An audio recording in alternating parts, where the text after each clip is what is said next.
नमस्कार. आपणा सर्वांनाच माहित आहे की आता लोकसभेच्या निवडणुकीचे वारे वाहू लागलेले आहे. अशा स्थितीमध्ये विकास कामांच्या लोकार्पणाचे सोहळे सुरू होतात.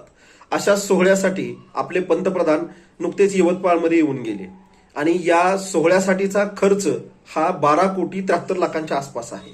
हा खर्च पाहिल्यानंतर लक्षात येतं की या खर्चामध्ये दुसरं एखादं विकास काम उभं राहू शकलं असतं.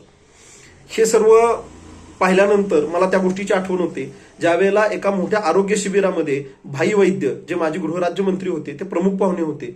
त्यावेळेला त्यांनी एक मुद्दा मांडला होता की या कार्यक्रमाच्या उद्घाटनासाठी तुम्ही जो काही खर्च केला, शाल, श्रीफळ, स्मृतिचिन्ह, यासाठीची जी रक्कम वापरली, ही रक्कम जर आपण त्या महिलांना औषधं जे काही पुरवणार आहोत त्यासाठी वापरली असती तर कदाचित अधिक महिलांपर्यंत आपण हा लाभ पोहोचवण्यात यशस्वी झालो असतो. या गोष्टीचं भान आपण ठेवायला पाहिजे, हा विचार आपण करायला पाहिजे. असं होतंय की दौरा मोदींचा आणि खर्च